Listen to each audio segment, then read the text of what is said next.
Hello friends, this is U two study channel and मैं हूं हरलीन भारद्वाज।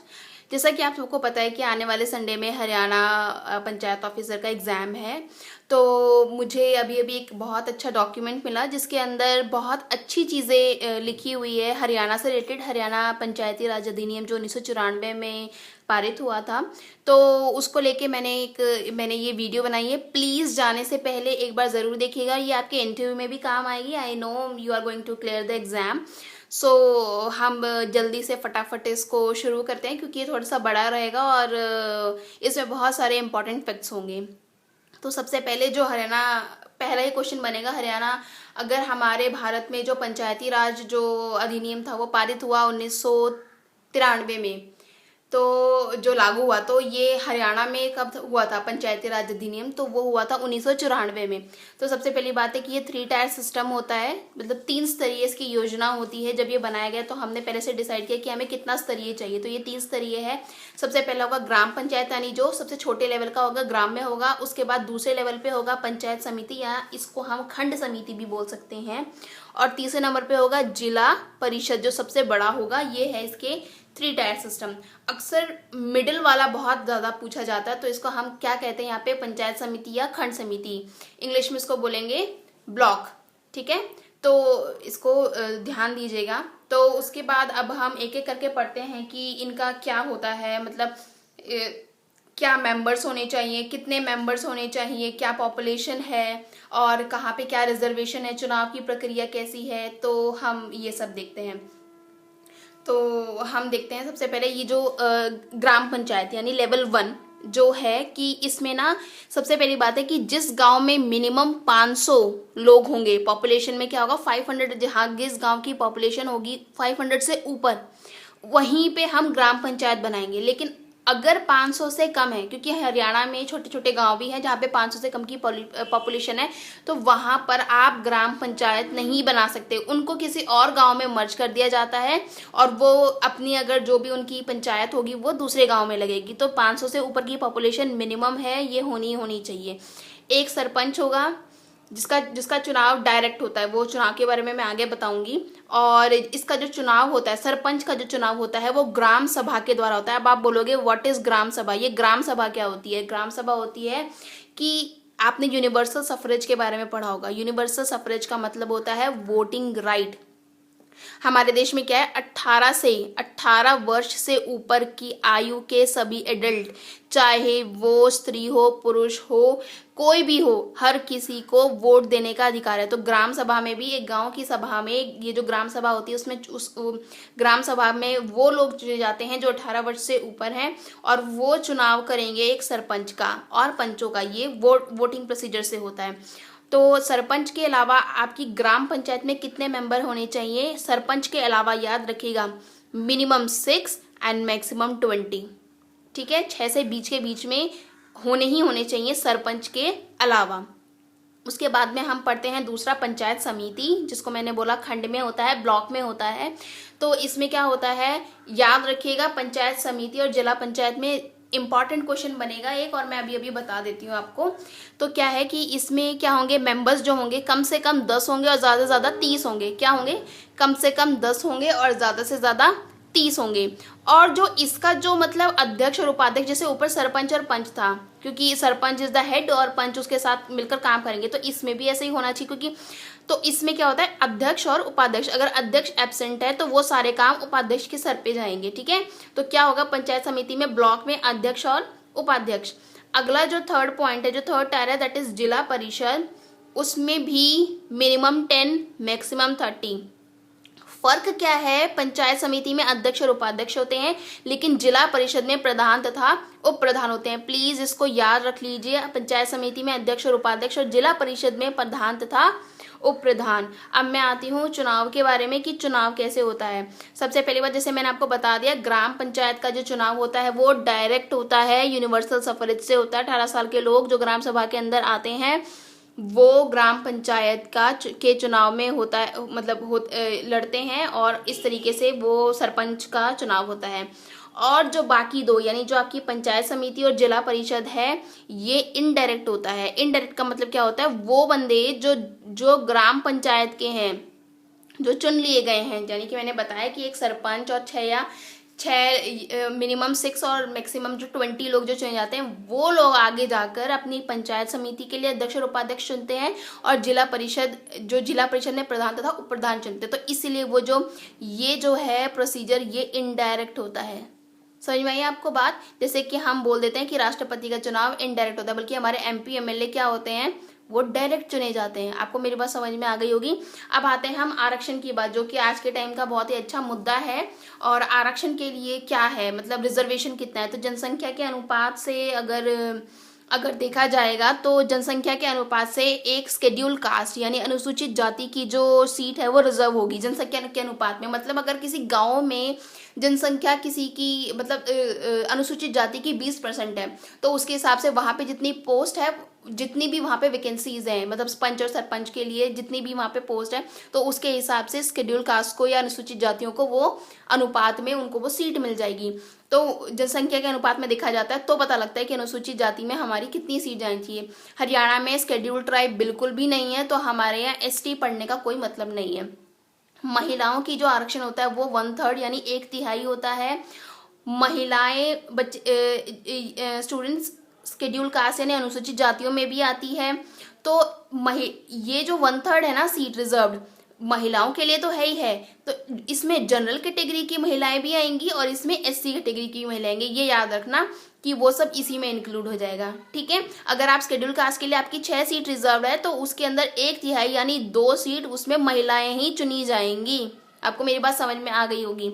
जो पिछड़ा वर्ग है, पिछड़ा वर्ग हमारे यहाँ हम देखते हैं कि पिछड़ा वर्ग मतलब किसको दिया जाता है। पिछड़ा वर्ग यानी OBC का जो स्टेटस है वो किसको दिया जाता है, वो बदलता रहता है। अब तक जो OBC का स्टेटस है वो आपका राज्य जो है, राज्य की लिस्ट में आता है, तो वो अपने आप तय करता है। तो जो पिछड़ा वर्ग होता है ग्राम पंचायत में, अगर इनकी जो पॉपुलेशन है, किसी गांव में अगर पिछड़े वर्ग की जो तादाद है, जो पॉपुलेशन है 2% या मोर देन 2%, 2% या 2% से ज्यादा है, तो वहां पर उनको एक सीट मिल जाएगी। क्या मिल जाएगी? एक सीट मिल जाएगी। और पंचायत समिति और जिला परिषद में वार्डों के हिसाब से क्या करते हैं कि हम जब गाँव का ग्राम पंचायत जब चुन ली जाती है, तो उसको फिर वार्ड में डिवाइड कर देते हैं। उसको मतलब 5-6 गाँव का एक वार्ड बना दिया, या 10-12 गाँव का एक वार्ड बना दिया। वो जनसंख्या के आधार पे हम मतलब उसको तय कर देते हैं। तो उस वार्ड के हिसाब से जो पिछड़ा वर्ग की कितनी पॉपुलेशन है, उसके हिसाब से पर वार्ड वो एक सीट तो मतलब निर्धारित कर ही लेते हैं, क्योंकि पॉपुलेशन में इतना आ ही जाता है। तो जो अगला उनका पॉइंट बनता है कि पंचायत जो होगी उसमें क्या क्या होना चाहिए, क्या क्या नहीं चाहिए। आरक्षण हम पढ़ चुके हैं, तो ये अगला जो पॉइंट है ये थोड़ा सा अजीब भी है, लेकिन इसमें बोला गया था कि 1994 में जो हमारा अधिनियम पास हुआ, उसके 1 वर्ष के बाद कोई अगर लड़ रहा है चुनाव, तो उसके 2 या 2 से अधिक बच्चे नहीं होने चाहिए। 1 वर्ष के बाद का उन्होंने उनको टाइम दिया, 2 या 2 से मतलब 2 होने चाहिए, 2 से अधिक नहीं होने चाहिए, मतलब 3, 4, 5 ये नहीं होने चाहिए, वरना ही इज इनएलिजिबल, मतलब वो इस चीज के लिए एलिजिबल नहीं होगा। ओके, अब सुनते हैं हम। सरपंच का जो कार्यकाल होता है वो 5 वर्ष का होता है, और अगर किसी कारण से पहले भी अगर उसको पद छोड़ना पड़ जाए, उसकी मृत्यु हो जाए, या फिर उसका 5 साल का कार्यकाल पूरा फिनिश हो रहा है, खत्म हो रहा है, तो 6 महीने के अंदर अंदर चुनाव कराना पड़ता है। अगर भंग भी हो जाए उसकी सभा, तो भी जो ग्राम सचिव का जो काम आ जाता है कि इलेक्शन कमिश्नर को बोले, स्टेट इलेक्शन कमिश्नर को बोले, और 6 महीने के अंदर अंदर उसका चुनाव दोबारा होगा। अब थोड़े से इंपॉर्टेंट पॉइंट की तरफ बढ़ते हैं कि ग्राम सभा की जो बैठक होती है वो कैसे होती है, वो कब होती है। मैंने आपको बता चुका है कि व्हाट इज ग्राम सभा। ग्राम सभा किसको कॉन्स्टिट्यूट करके बनती है? 18 साल से ऊपर के बंदों को, जो वोट करने का अधिकार रखते हैं, जिनके पास वोटिंग कार्ड होता है। ओके, तो ग्राम सभा की जो बैठक होती है वो 1 साल में 2 बार होती है। देखिए, मैंने बहुत सारी जगह पढ़ा था कि 1 अप्रैल में होती है और 2 अक्टूबर में, बहुत निर्धारित है। लेकिन जब मैंने इसका गजटेड, जो हरियाणा का स्पेशली गजटेड जो मैंने इनका डॉक्यूमेंट पढ़ा, तो उसमें 2 तरीके की ग्राम सभा की बैठक के बारे में बताया गया, सावनी और आड़ी। मैंने सावनी के आगे इंपॉर्टेंट पॉइंट इसलिए लिखा है क्योंकि जब भी ग्राम सभा की बैठक होती है, ग्राम पंचायत की बैठक होती है, मैं बताऊंगी ग्राम पंचायत की बैठक और ग्राम सभा की बैठक में क्या फर्क है। तो जब ग्राम सभा की बैठक होती है, तो सावनी में जो कि 15 नवंबर से 15 दिसंबर के बीच में कभी भी आप एक टाइम ले सकते हो, तो वो इम्पोर्टेंट बनती है क्योंकि उसमें सरपंच को अपना पूरा का पूरा ब्यौरा देना पड़ता है कि उसने कहाँ कितना खर्च किया, उसने कहाँ पे कितना पैसा लगाया, कहाँ से उसको पैसा मिला, और उसके उसके उसके ब्यौरे से कोई भी जवाब है, सवाल है, उसको ग्राम सचिव को दिखाना पड़ेगा कि ये हुआ। अच्छा, 2 प्रकार की बैठक में सावनी होती है और हार्डी होती है। हार्डी जो होती है 15 मई से 15 जून। इसको याद करने का तरीका है, साल के 2 महीने क्या होते हैं, 11 और 12, तो 15 नवंबर से 15 दिसंबर। और ये क्या होता है, मतलब आधा आधा साल बांट दो, तो लास्ट के 2 महीने ये होते हैं, लास्ट के 2 महीने ये होते हैं। मई 5वां महीना होता है और जून 6ठा महीना होता है। तो सावनी और आड़ी 2 तरीके की ये हो गई। ओके, तो अगर अगर अगर वो सरपंच, उस गांव का सरपंच आपकी ग्राम सभा की बैठक को ऑर्गेनाइज नहीं करता है इन 2 साल में, ये इंपॉर्टेंट 2 टाइम्स, तो उसको अपने पद से हटा माना जाएगा, उसको तभी की तभी निष्कासित कर दिया जाएगा अगर कोई इसकी शिकायत कर देगा। तो ग्राम सभा की बैठक को रेगुलरली साल में 2 बार ऑर्गेनाइज करना इस टाइम पे बहुत ज़्यादा ज़रूरी होता है। और इसके जो इम्पोर्टेंट पॉइंट है कि इस बैठक को जब आयोजित किया जाता है तो कितने दिन पहले का नोटिस देना चाहिए, क्योंकि नोटिस देना तो ज़रूरी है ना, तभी तो लोगों को पता लगेगा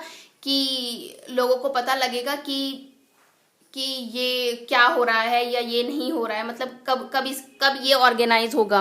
तो इसके लिए क्या है कि 15 दिन का जो प्रायर नोटिस देना चाहिए, 15 दिन से पहले, मतलब 15 दिन का प्रायर नोटिस होना चाहिए। उसमें ये होना चाहिए कि कहाँ ऑर्गेनाइज होगी ग्राम सभा, और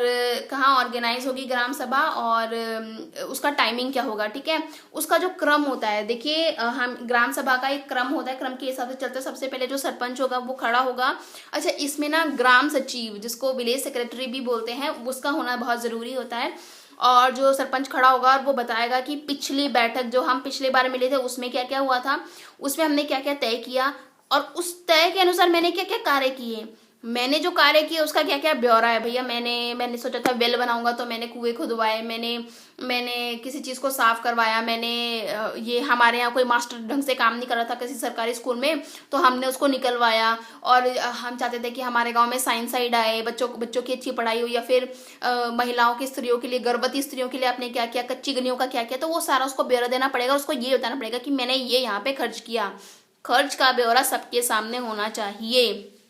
मैं आपको ये भी बताऊंगी कि अगर किसी को खर्च का जो ब्यौरा है इसको निकलवाना है, इसको पता करवाना है कि सरपंच ने कहाँ कितना खर्च किया, तो उसके लिए उसको क्या क्या प्रोसीजर इम्प्लीमेंट करने पड़ेंगे। Please watch this video completely, and तक देखिए। और अगर आपको पसंद है तो please like, share and subscribe, क्योंकि सिर्फ आई थिंक 2 या 3 दिन बाद ही आपका ये एग्जाम होगा, संडे को एग्जाम है। और उससे पहले अगर सब देख लें तो ये बहुत अच्छा हो, क्योंकि हो सकता है 10 क्वेश्चन इस टॉपिक में से आए, क्योंकि ये उससे रिलेटेड है। ओके, तो ग्राम सभा की बैठक हो गई। अब मैं ग्राम पंचायत की बैठक बोलती हूँ। ग्राम पंचायत में क्या होता है कि पूरे जो गांव होता है ना, वो बैठा होता है ग्राम पंचायत की बैठक में। ये क्या होती है, 1 मंथ में 2 बार ऑर्गेनाइज करना बहुत ज़रूरी है। 1 मंथ में 2 बार ऑर्गेनाइज होती है किसी भी सार्वजनिक जगह पे, या फिर जो बोलते हैं कि कोई भी शामलात भूमि होती है, मतलब खाली पड़ी होती है, या फिर वो सरपंच को दे दी जाती है, मतलब सरपंच को नहीं, एक्चुअली पंचायत को दे दी जाती है कि वहाँ पे आप पंचायत की समितियाँ बुला सकते हो, बैठक बुला सकते हो। पहले टाइम पे जहाँ पे एक टीवी हुआ करता था और वहाँ पे सब जाके देखते थे कि ये अच्छा ये सिनेमा आया है या ये पिक्चर आई है, तो वो एक जगह होती है, तो वहाँ पे जाते हैं। तो जो ग्राम पंचायत की बैठक होती है महीने में 2 बार होती है, तो उसमें ना एक कोरम बना होता है। कोरम किसका होता है, सरपंच और पंच का कोरम होता है। तो बहुमत से जवाब मिलता है, मतलब अगर मान लो किसी का कोई क्वेश्चन है कि भाई मान लो ध्यान दीजिएगा, ग्राम पंचायत में ना छोटे मोटे ऐसे जो घरेलू मामले होते हैं ना, उनको भी सुलझा देते हैं कि ना भाई वो लोग चाहते हैं कि मेरे गांव में कभी पुलिस ना आए, तो अच्छे मामले भी सुलझा जाते हैं। मतलब आपने सुना है बहुत सारी चीज़ें कि ग्राम पंचायत में ऐसे ऐसे फैसले लिए जाते हैं जो बहुत ज़्यादा आपत्तिजनक हैं, और हमारे वो भी बोल चुके हैं, हमारे सुप्रीम कोर्ट भी, कि भाई आप ऐसे फैसले मत लिया करो। लेकिन अच्छे फैसले भी होते हैं, जैसे किसी का घरेलू मामला है, किसी 2 भाइयों के बीच में ज़मीन को लेके दिक्कत चल रही है, भाई किसी ने किसी की मेड़ से पार करके उसका जो खेत है अपने हिस्से में ले लिया, तो ये ग्राम पंचायत की बैठक में वो सब सॉल्व हो जाता है। तो बहुमत से निर्णय होता है। और अगर बहुमत ना बन पाए, बीच में अटक जाए बात, तो जो अध्यक्ष होता है ना, मतलब सॉरी जो सरपंच होता है, उसका जो होता है ना, ये जो निर्णायक मत होता है, और निर्णायक मत दे के वो सॉल्व हो जाता है सब कुछ। ग्राम पंचायत की बैठक से पहले आपको 3 दिन का प्रायर नोटिस देना जरूरी है। ऊपर वाले में क्या था, 15 दिन का प्रायर नोटिस, और इसमें क्या चाहिए, 3 दिन का प्रायर नोटिस। हाजिरी रजिस्टर होता है किसके लिए? सरपंच और पंचों के लिए होता है, और वो ग्राम सचिव के पास होता है। या तो आप साइन करो या आप अंगूठा लगाओ, और हाजिरी होनी बहुत जरूरी है। उस हाजिरी रजिस्टर के नीचे ग्राम सचिव के साइन होते हैं। समझ में आ गया आपको बात? नंबर 3 क्या है कि अगर निलंबित किया जा रहा है किसी भी सरपंच को, या उसको हटने की बात की जा रही है, मतलब या तो निलंबन मतलब उसको पोस्ट से निकाला जा रहा है हमने, या फिर उसको मतलब वो नेचुरली हट गया, भाई उसका 5 साल का कार्यकाल पूरा हो गया, वो हट गया है, तो 7 दिन के अंदर अंदर उसको अपने रिकॉर्ड को ट्रांसफर करना पड़ेगा। किसको ट्रांसफर करना पड़ेगा? या तो ग्राम सचिव को ट्रांसफर करना पड़ेगा, या फिर हमारे जिला में एक अधिकारी होती है समाज कल्याण अधिकारी, तो उनको देना पड़ेगा। ठीक है, कितने? 7 दिन के अंदर अंदर। और अगर अच्छा जस्ट इमेजिन कि ग्राम पंचायत की कोई बैठक थी, तो उसमें कोई फैसला लिया और एक पर्टिकुलर बंदा है कि मान लो उसने किसी की संपत्ति हड़प रखी थी, या उसके पास कोई रिकॉर्ड था, उसने चोरी कर रखा था, तो वो ना, या फिर मतलब चोरी उसका पर्सनल था, लेकिन पंचायत चाहती थी कि वो उस रिकॉर्ड को शेयर करे, तो या फिर उस संपत्ति को वापस करे या उसके बारे में ब्यौरा दे, लेकिन वो मना कर दे, भाई मैं तो नहीं दिखाता, मैं नहीं दिखा रहा, तो अगर उसने ऐसा किया तो कोई भी न्यायिक जो न्यायालय है, ये it is not based on कि सरपंच को मना करा तो सरपंच को सजा दे देगा, नहीं, वो जो मामला है वो पुलिस के थ्रू न्यायालय में जाएगा, और वहाँ का जो न्यायाधीश होगा, जो भी छोटे सबसे निचले स्तर पे होता है, वो उसको 6 मंथ की जेल, 6 महीने की जेल और जुर्माना दे सकता है, और दोनों भी हो सकता है, 6 महीने की जेल प्लस जुर्माना। अच्छा, अब मैं आपको कार्य बता देती हूँ जल्दी जल्दी कि ग्राम सभा या फिर सरपंच और पंचों को मिलकर जो क्या कार्य होते हैं। देखिए, सबसे पहले बात आपको पता है, गलियों का बनवाना, कुआं खुदवाना, ये देखना कि वहाँ पर सब कुछ चीज़ें ठीक हो रही है या नहीं हो रही है, स्कूल, मतलब ये आपको पता है। जो नहीं पता मैं वो बता देती हूँ। सबसे पहली बात, बजट का निर्धारण सरपंच करेगा कि बजट कैसा बना, और भाई बजट को आपको एक डॉक्यूमेंट होता है उसके अकॉर्डिंग बनाना पड़ता है बजट। उसके बाद ये बजट जो है ना ग्राम सचिव को दे दिया जाएगा, और ग्राम